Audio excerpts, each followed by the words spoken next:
Kung hindi nasusunog, nalulunod. Akala nyo ba sa pelikula lang nangyayari ito?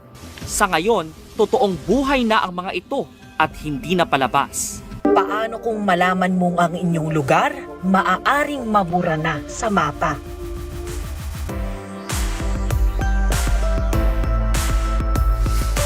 Ang climate change ay isa sa mga pangunahing banta, hindi lamang sa Pilipinas kundi pati sa buong mundo. Dahil ang ating bansa ay isang developing country, tayo ay mas madaling maapektuhan ng climate change. Dahil dito ay nakakaranas tayo ng mas matinding tag-init, tag-ulan, bagyo at baha na nagdudulot ng pinsala sa ating ekonomiya at kalikasan. At kung hindi natin ito aaksyonan, ay mas magiging malala pa ang sitwasyon sa susunod na mga taon. Sa videong ito ay ating tatalakayin ang mga tinukoy na probinsya sa Pilipinas na mas matindi ang epekto ng climate change ayon sa pag-aaral ng mga eksperto. Kaya't narito ang mga probinsya na mas prone sa tindi ng banta ng climate change in a random order. Pero bago yan ay huwag kakalimutang mag-subscribe sa ating channel para laging updated ka sa ganitong klaseng video.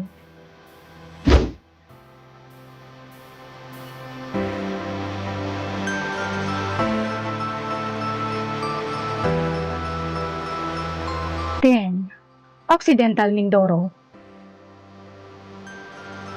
Ang Occidental Mindoro ay isa sa mga probinsya sa Pilipinas na maaaring mas maapektuhan ng climate change.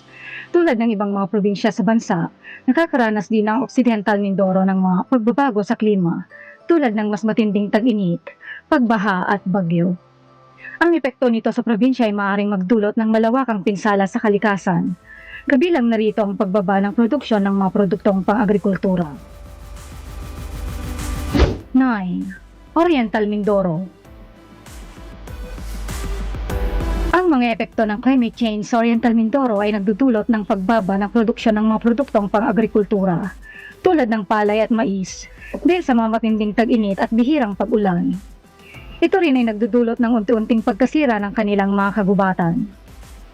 Dahil sa mga pagbabago ng klima, nagdudulot ito ng malawakang pinsala sa kalikasan at ekonomiya ng naturang probinsya. 8. Pangasinan. Ang Pangasinan ay isa din sa mga probinsya sa Pilipinas na nakakaranas ng malawakang epekto ng climate change, at ito ay nagdudulot ng malalaking pinsala sa kabuhayan ng mga residente. Dahil sa mga pagbabago sa klima, ang dahilan ng madalas na malawakang pagbaha sa mga lugar na malapit sa mga ilog at dagat sa Pangasinan, na nagdudulot ng pagkasira ng mga ari-arian at kabuhayan ng mga residente dahil sa apektadong pananim at hayop. 7. Ilocos Sur. Ang probinsya ay nakakaranas ng mga pagbabago sa klima tulad ng pagtaas ng temperatura, pagbabago sa pattern ng pag-ulan at pagbaha. Ang pagtaas ng temperatura ay nakakaapekto sa kalusugan ng tao at mga hayop, pati na rin sa mga pananim. Dahil sa dito'y mas madalas nagkakaroon ng matinding init sa araw at kulang ang pag-ulan. 6. Eastern Samar. Ang epekto ng pagbabago ng klima sa Eastern Samar ay isang napakahalagang paksa. Nakakaapekto ito sa kalagayan ng kapaligiran, kalusugan ng mga tao at kabuhayan ng mga mamamayan sa probinsya. Dahil sa pag-init ng klima, mas madalas ang pagkakaroon ng tagtuyot dito. Madalas din ang mas malalakas na bagyo at kalamidad na nagdudulot ng pinsala sa kabuhayan ng mga mamamayan. 5. Zambales. Ang pag-init ng klima ay nagdudulot ng pagtaas ng temperatura sa Zambales. Dahil dito ay mas madalas na magkaroon ng tagtuyot sa probinsya at maaring magdulot ng kakulangan sa supply ng tubig para sa mga pananim at pangangailangan ng mga tao. Ang pattern ng ulan sa Zambales ay nagbabago rin dahil sa pagbabago ng klima. Madalas na may matagal at malalakas na pag-ulan sa probinsya na nagdudulot ng mga pagbaha at pagkasira ng mga infrastruktura at pananim. 4. Aurora. Ang Aurora Province ay matatagpuan sa baybayin ng silangang bahagi ng isla ng Luzon.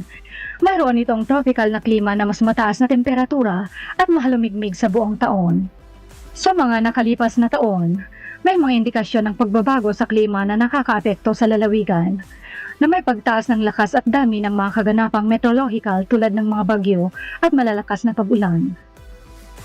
Ang mga ganitong kaganapan ay nagdulot ng baha at pagguho ng lupa sa ilang mga lugar na nagbunga ng pinsala sa mga bahay, infrastruktura at agrikultural na lupa. 3. Northern Samar. Ang Northern Samar ay isang lalawigan sa rehiyon ng Silangang Visayas sa Pilipinas. Tulad ng ibang bahagi ng Pilipinas, ang Northern Samar ay mas apektado rin sa climate change. Ang Northern Samar ay binabagtas ng mga ilog at mayroon ding mga baybayin, kaya't ito ay madalas na naaapektuhan ng mga pagbaha at storm surge dahil sa mga bagyo. Ang pagtaas ng antas ng dagat ay nagdudulot rin ng mga problemang pang-ekolohiya, tulad ng pagkawala ng mga koral at pagkasira ng mga ekosistem sa mga baybayin. 2. Cagayan Valley. Ang probinsya ng Cagayan ay matatagpuan sa hilagang bahagi ng Pilipinas at may malapit na ugnayan sa Pacific Ocean. Ang mga epekto ng climate change ay nararamdaman na rin sa probinsya, kabilang ang pagtaas ng mga temperatura, pagbabago sa pattern ng pag-ulan at tagtuyot, at pagkakaroon ng mas malalakas na bagyo at pagbaha. Didagdag pa ang pagdami ng kaso ng heat stroke dahil sa mga mas mainit na temperatura. 1. Surigao del Sur. Ang Surigao del Sur ay isang lalawigan sa Pilipinas na matatagpuan sa rehiyon ng Caraga sa Mindanao. Tulad ng ibang mga lugar sa Pilipinas, ito ay lubhang naapektuhan din ng pagbabago ng klima.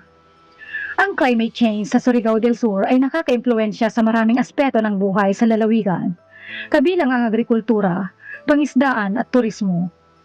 Maraming mga komunidad sa lalawigan na nakakaranas ng mga kalamidad dahil sa mga bagyo, pagbaha at landslides na nakakaapekto sa kanilang kabuhayan.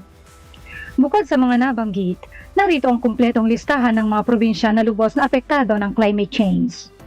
Sa pagtatapos ng videong ito tungkol sa climate change, mahalagang iparating sa ating mga manonood na hindi ito ginawa upang mangamba o matakot tayo sa mga epekto ng pagbabago ng klima. Sa halip, ang layunin ng videong ito ay magbigay ng kaalaman at kamalayan tungkol sa mga problema at hamong dulot ng pagbabago ng klima, at upang masiguro na tayo ay gumagawa ng mga hakbang upang maibsan o mabawasan ang mga epekto nito sa ating mga komunidad at sa kalikasan.